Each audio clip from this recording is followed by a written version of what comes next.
education and be working in a field of study or something that they enjoy. How a local program is teaching kids about the environment. Plus, that's the responsibility we have to the American people. President Joe Biden speaks publicly for the first time since Election Day. And in sports, Ohio football got its 6th win of 2024 last night. Newswatch starts right now.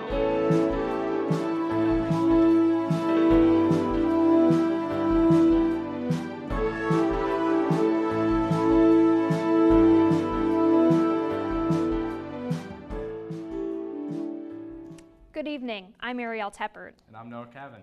Welcome to Newswatch. Southeast Ohio is finally seeing some fall cooldowns because of the rain. Our weather forecaster Steve Nedlick joins us tonight. Steve, will we see any of the rain continue this weekend?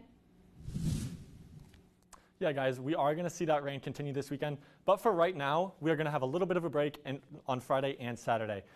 Today, we had partly cloudy skies with, again, a high of 66, so it's a little bit unseasonably warm still, but again, starting to drop off compared to last week.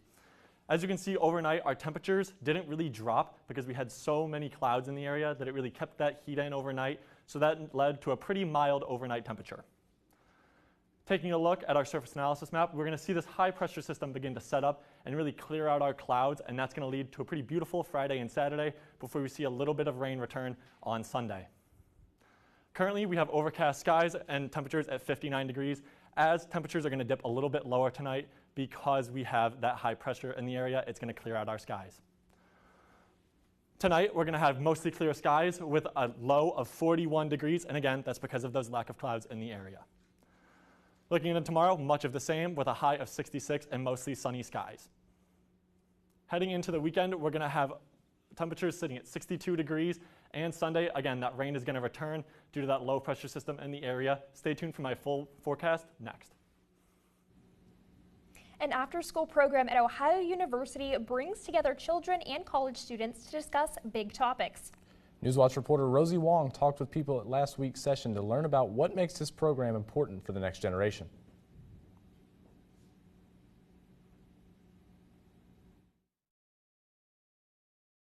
Sixth through 12 to learn about the natural world with college students. It is part of the college's Stevens Literacy Center. For the people at the session I visited, it's a mission-driven learning experience. Oh, now it looks like ice cream. Using everyday items like shaving cream and baby oil, kids with the Green Project Club are spending their Wednesday evening creating an experiment showing how rainfall gets to the land. They're also seeing the impact if an essential component in the natural cycle is missing. It won't rain and a drought will come. This is 7-year-old Garrett Moller's second year in the Green Project Club. He says he likes learning about everything during his visits. Children between age 6 and 12 come here to read books about a specific environmental topic and do hands-on activities and experiments with their student mentors.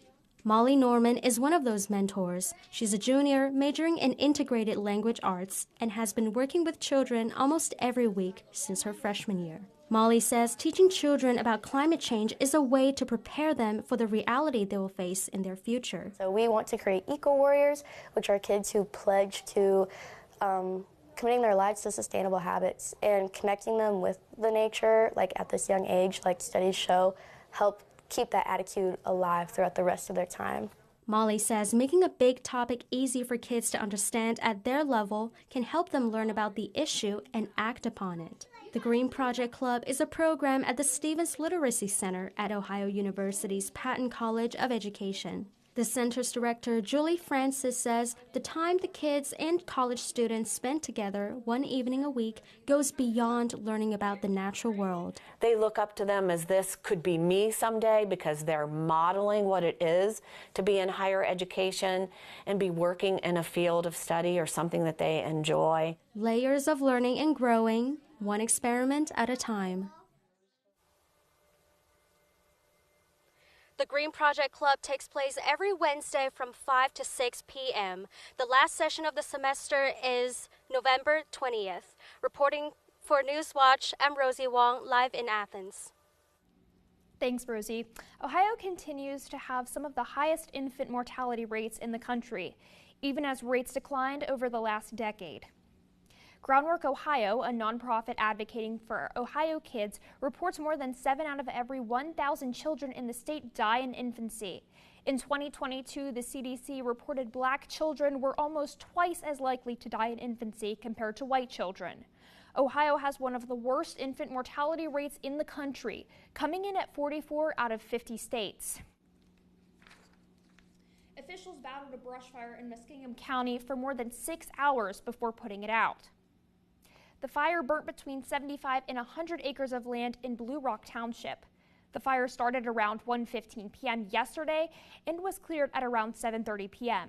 Officials say the fire was caused by a person burning trash that quickly got out of control and spread. No injuries were reported. Ohio Governor Mike DeWine declared a state of emergency in Hamilton County. The state of emergency comes after a fire on the 1471 Daniel Carter Beard Bridge near Cincinnati. The bridge connects Ohio and Kentucky. The fire started on the Ohio end of the bridge and damaged the bridge's support structures. The state of emergency will allow the Ohio Department of Transportation to use funding from the Federal Emergency Relief Program to make immediate repairs. President Joe Biden addressed the nation from the White House Rose Garden today following Vice President Kamala Harris's loss to President-elect Donald Trump. Biden promised an orderly transfer of power and emphasized you can't love your country only when you win. Campaigns are contests of competing visions. The country chooses one or the other. We accept the choice the country made. President Biden went on to say that he hopes we can, quote, lay to rest the question of the American electoral system. The president spoke with the president-elect Wednesday to congratulate him on his victory and invited him to the White House. A source familiar says Trump's team says it could happen as early as next week. Results mean Ohio Senator J.D. Vance will likely take office as vice president. Now the question is, who will take Vance's seat representing Ohio? Governor Mike DeWine says he has a few contenders in mind. Some names suggested to him are former Ohio Republican Party Chair Jane Timken and tech entrepreneur Vivek Ramapsky, who briefly ran for president. DeWine's pick would not automatically serve out of the remainder of Vance's term. It runs through 2028. Ohio voters will decide in a 2026 special election who that person is. Whoever wins will be up for re-election in 2028. That's why DeWine wants someone who can get re-elected. House Speaker Mike Johnson is formally launching his bid to keep his job as Speaker. In a letter sent to Republican lawmakers, he laid out how he would work closely with President-elect Donald Trump. The Associated Press has called the race to Republican Mike Johnson's re-election to the U.S. House in Louisiana's 4th Congressional District. As of now, the GOP holds 210 seats in the House, and to control the chamber, they would need 218 seats. Coming up. Every helicopter, every fixed-wing aircraft, everything we've been able to get a hold of is here fighting this fire.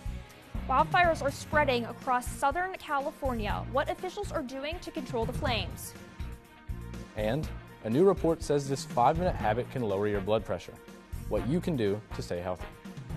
We've had a break in the rain. Find out when it comes back next.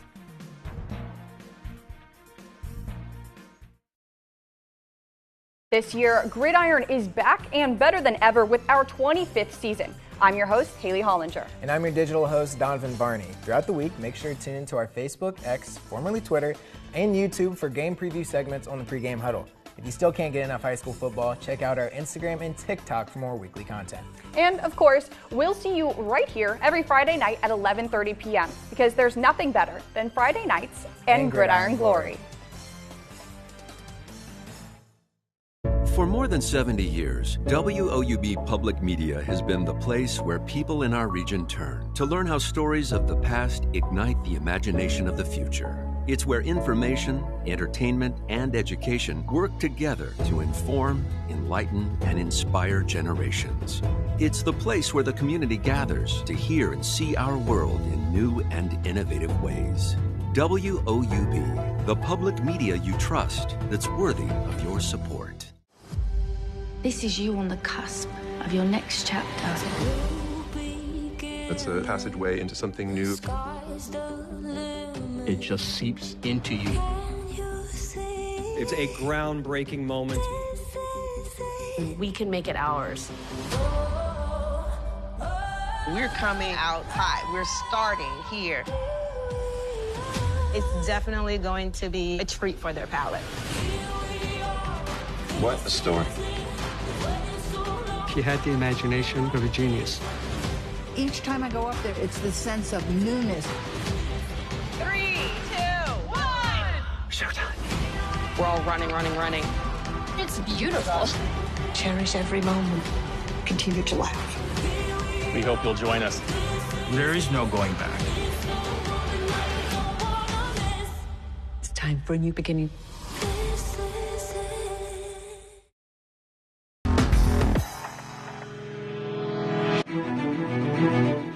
Fierce winds threaten to spread wildfires in California that have already burned over 14,000 acres. Officials say several people are hurt and numerous structures have gone up in flames. Sherelle Hubbard has more details. Forecasters say powerful winds and dry conditions are creating a, quote, life-threatening situation. This fire is moving dangerously fast. The Ventura County Sheriff's Office made 14,000 contacts Wednesday in an effort to get residents to flee. You can find yourself quickly trapped. So we encourage you, when you get the notification, please leave. While officials are warning residents, don't be a hero, one father-son team ignored that warning. We're burning. Dude, look at you. Your shirt is singed. All 3 of these houses would be gone if we weren't here. But fierce winds are making the job of firefighters more difficult, with wind gusts of 40 to 50 miles per hour expected to cross the area early Thursday. It's so windy, you can't keep your hat on, and it's blowing the fire like crazy. Red flag warnings, which warned residents of dangerous fire weather conditions, were in place for an estimated 25 million people, including the Los Angeles area Thursday. Southern California's main electric provider cut off power intentionally overnight to about 70,000 customers as a precaution. The reality is that with everybody running their generators around here, there's far more risk of a fire starting from the generators than there is from PG&E's power lines. In Ventura County, the mountain fire burned through a football field worth of land every 4 seconds Wednesday. Every helicopter, every fixed-wing aircraft, everything we've been able to get a hold of is here fighting this fire. I'm Sherelle Hubbard reporting. All right, so we just heard about those wildfires. Do you think that maybe the winds could blow over here, or we'll see some smog all the way down here in Ohio? You know, thankfully, I don't think we will be able to, because it's really hard for that smoke to get over the Rocky Mountains, and we do have a little bit of a system in the way that's blocking that. So we should be pretty clear from that. So clear skies over here, but unfortunately not over there. All right, so what else should we expect to see? We're going to see sunny skies for the beginning of the weekend, but we're going to have those clouds begin to move into the area. So a little bit of a mixed bag this weekend with sunshine and rain. So plan accordingly, but the temperature is going to be about 65 degrees. All right, so wear your jackets, folks. Yeah, definitely. As for right now, we have a temperature of 59 degrees and overcast skies. Now, those temperatures are pretty uniform throughout a majority of the country. As you can see, spread across most, we're sitting at about 59, 60 degrees, and that's pretty uniform for this time of year. Taking a look at the pressure system that we're looking at right now, high pressure is sitting at a majority of the country, so a lot of clear skies right now. However, unfortunately, we have those wildfires in California. Taking a look now into the Gulf, we did have Hurricane Rafael make landfall, and that was at a Category 3, so that is the 5th major hurricane we have seen this year. And unfortunately, it made landfall in Cuba, and it gave a little bit of rain to Florida, but we won't see any of those impacts, as it is going to dissipate in the Gulf of Mexico due to that wind shear. So it's really not looking like it's going to be anything crazy, because this time of year is when ocean temperatures, start to cool down, and they really don't have that fuel to ramp up like they did a month ago. Taking a look back up near Ohio, we have pretty clear skies again. We had some rain in the area due to that low pressure system, but that has begun to move out due to that high pressure. As for tonight, we have a low of 41 degrees, and that is because all of that energy is going to radiate out into the atmosphere because we don't have those clouds to hold that in. Taking a look at tomorrow, we're going to have a high of 66, so pretty similar to today. Again, mostly sunny. We don't really see those clouds start to move in until Saturday, so tomorrow's pretty perfect night for any playoff football games you might have in the area. As we look into tomorrow, again, that high pressure system really begins to set up, and we really see those beautiful sunny skies. Heading into tomorrow night, more of the same. Again, that high pressure begins to set up. And then as we get into Saturday, we're going to start seeing that system move in, and that's what's going to provide us that rain on Sunday. So really plan for that. Maybe bring a raincoat, an umbrella, but it's definitely going to be a little bit more gloomy fall time weather on Sunday. Again, taking a look, you can really see how this is a pretty significant system. We don't know if it's going to bring severe weather, but definitely a lot of rain. Looking into the 7-day outlook, we are going to have on Sunday, again, that rain in the area. But Monday is when we're going to start to see that rain clear out. But again, we don't have a high pressure system chasing it out of here. So we're going to have clouds in the area, again, partly sunny skies.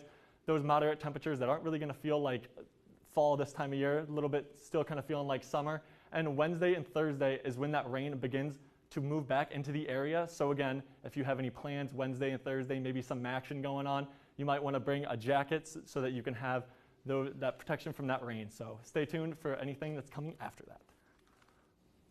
Thanks, Steve. The Federal Reserve cut interest rates by 1/4 point on Thursday following their 2-day meeting. This is the second rate cut in 2024. In September, the Reserve cut rates by 1/2 point. The federal funds rate sets overnight borrowing costs for banks and influences consumer borrowing costs. The central bank kept rates at a 2-decade high for a year with hopes of reining in inflation before the first rate cut.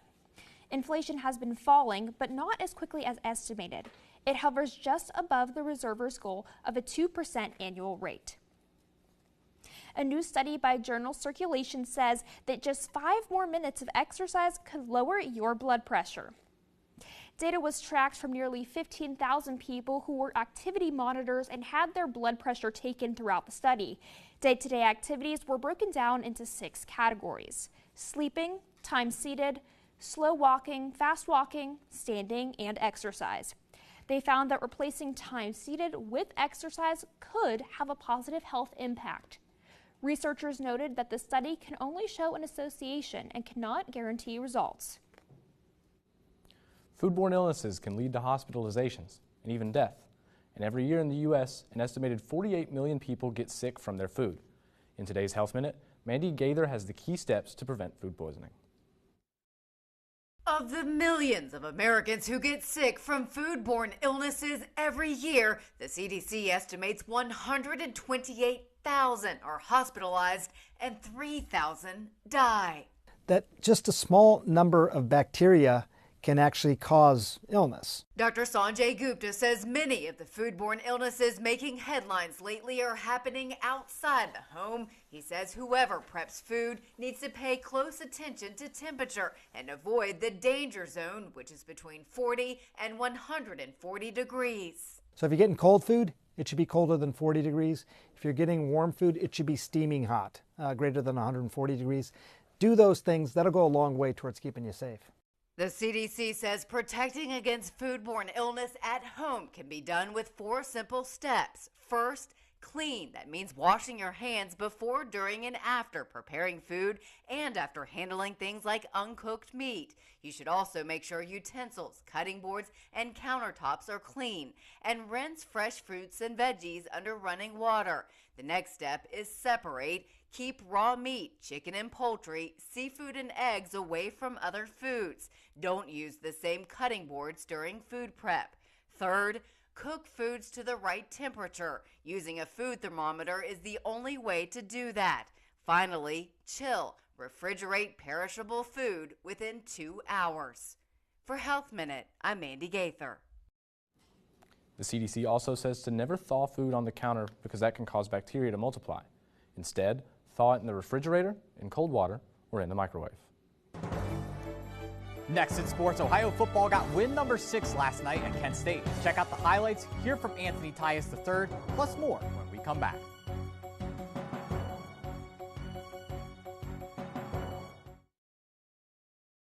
My people in the Buffalo have a shared history together. The buffalo was sacred, and they could not imagine existence without the buffalo. They were put on this earth to help us survive. To think that our greed and our industrialization would blink this thing out. This is the buffalo's last chance. They've survived, we've survived. We both persisted. Tonight at 9 on WOUB.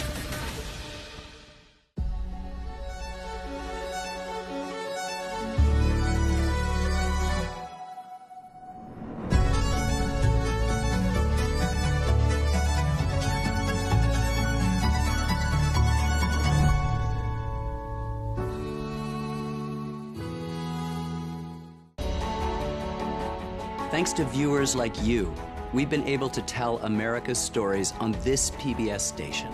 Help us continue to tell these stories now and for future generations by including this station in your charitable plans. Supporting this PBS station through a gift of stock is easy.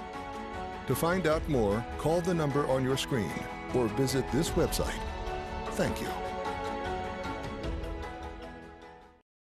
There's something I need your help with. What's to be done? You can't resist it. No more can you. What sort of people are these Wilcoxes? Come down with me now to Howard's End. What if the killer's someone we haven't considered yet? You couldn't have just started a book club, could you? They're some of the most powerful people in the land. Well then, I'll be on my best behavior. Sunday on WOUB. The game, Mrs. Hudson, is on.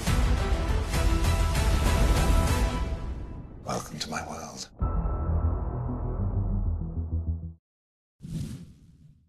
Week 1 of midweek action has come to a close, and the Ohio Bobcats came out victorious last night in Northeast Ohio. It's safe to say this was a complete game for Ohio, pitching a shutout on defense and putting up over 40 points on offense, and special teams got involved as well.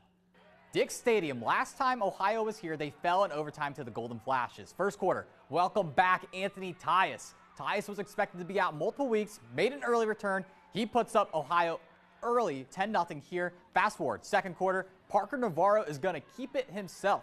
He increases Ohio's lead. They're up 20-0 now. Coming out of half, it's time to set the tone. Emon Dennis, the Michigan's Wolverine transfer, showing us the wheels, turning on the Jets. 96-yard return for a touchdown. Ohio up 27-0. Later in the third, Coleman Owen on the punt return. Special teams, special plays, special players. Owen's got a receiving touchdown, rushing touchdown, now a punt return touchdown in 2024. Ohio up 27-0, or 34-0, excuse me, as if being up 30 wasn't enough, though. Bryce Butler finds the end zone. Ohio wins at 41-0. Main story, though, Anthony Tyus' return. It feels good to be back for the young man. It feels great. First and foremost, I want to thank God for being able to get back sooner than expected. But being out here with these guys, it's incredible. You know, obviously, like watching, I'm going to have juice regardless if I'm on the sideline or not. But being out here today felt great. Defense put up a goose egg, and the offense put up points today. So it was a great win. We're back on the Frank next week and ready to get to work. The other action game last night was Western Michigan against Northern Illinois. WMU fell and has made some things interesting in these standings. 4-way tie at the top of the conference now. Top 2 teams make the MAC championship. 3 games to go to decide who's going to Detroit in December. MAC championship still a few weeks away for Ohio football, but Ohio soccer needed just 1 win today to make the MAC soccer championship. They couldn't quite capitalize against Buffalo, though. Second time in 2024, the Bobcats have fallen to the same team. Buffalo took the lead late. An 82nd minute goal put the Bulls over the top and punched the team's ticket to the championship game Sunday. Ohio's MAC title defense comes up short, and there will be a new champion in the conference this year. Also competing in its MAC tournament was Ohio field hockey yesterday, as the Bobcats snuck in as the 6th seed on the final day of the regular season, but also couldn't come out with a win. Ohio took on rival Miami, Ohio, who's one of the conference's premier field hockey programs, and that final score definitely backs that up. Now, Miami won just its semifinal game today. We'll play for a MAC championship Sunday while the Bobcats season comes to an end. Not quite MAC tournament time yet for Ohio volleyball, but the next 2 series on the schedule could very well determine if the Bobcats are participating or not. Ohio's final home series is this week against one of the MAC's best teams at Buffalo. The time is now for Ohio to start piling up wins if the Bobcats are going to make a 3rd straight MAC tournament. If you take a look here, Ohio's tied for 6th with Toledo, and that's a spot to be in as the top 6 teams make the MAC tournament. Ohio plays tomorrow night at 6 against the Buffalo Bulls, hosts them Saturday for Senior Day as well. The team's final regular season series is next weekend at Bowling Green. Finally tonight in high school volleyball happening right now, the Warden Warriors have made it all the way to the state semifinals. They're playing against Cincinnati Roger Bacon. Let's send it back to you. Preschoolers in Maine are learning about elections in a tasty way. How their teachers are putting big topics in little hands.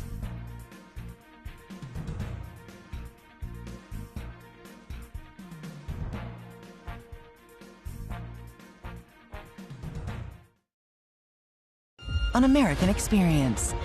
We have taken a city as thoroughly, as completely as if captured in battle.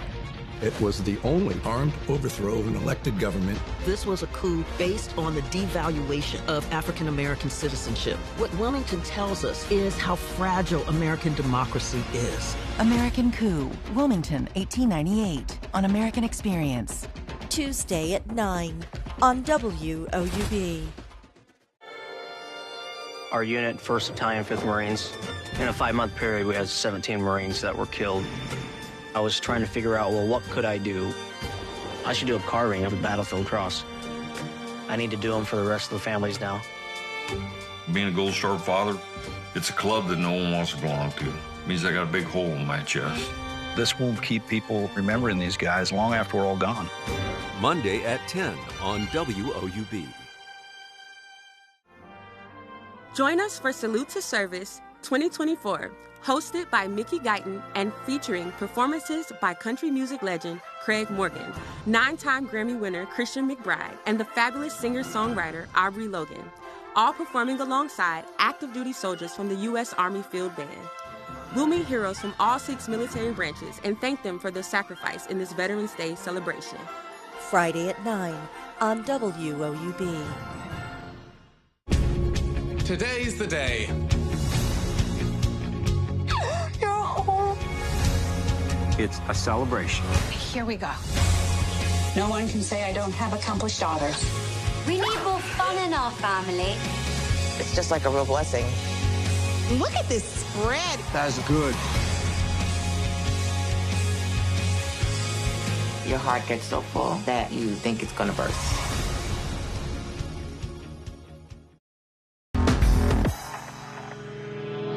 From Virginia Beach, Virginia, Billy and Cole Daly are on a mission to visit all 63 national parks. The two came up with the idea in April of 2021 after seeing an Ohio grandmother and grandson duo accomplish the feat. The duo's favorite park they visited so far is Yellowstone National Park, due to the abundance of nature and wildlife. So far, the two have visited 37 of the 63 national parks and have amassed a following of over 13,000 Instagram followers as they document their journey across the United States. Kids may be too young to vote, but it's never too early for them to learn about their future civic duty. One group of preschoolers in Hampton, Maine were taught about the voting process in terms they could understand. The lesson ended with them casting a vote for their favorite Teddy Graham cracker, either chocolate, honey, or chocolate chip. It was Teddy Grahams. We were gonna vote our favorite. Chocolate was the clear winner of the race, clinching 9 out of 14 votes. Honey was a distant second with 3 votes, and chocolate chip came in last with 2 votes. The preschoolers got a taste of the voting process along with a sweet treat. I really thought that was awesome. It's a great way to show little kids how the voting process works, and in a tasty way. I think personally myself, I would have voted for the chocolate chip. What about you guys? I definitely would have voted chocolate chip. Those are underrated. Those are elite. How did it only get 2 votes? I don't understand that. I would have voted for it too. It was my favorite as a kid. Listen, hot take, right in, strawberry. It's a good one. I've never had those. Those are always delicious. All right, so if you have any plans to have some Teddy Grahams this weekend and maybe watch a movie, it is the perfect weekend to do that, as we are going to get a little bit of rain on Sunday. But as for tonight, we're going to have an overnight low of 41 degrees with mostly clear skies, and that's due to that high pressure.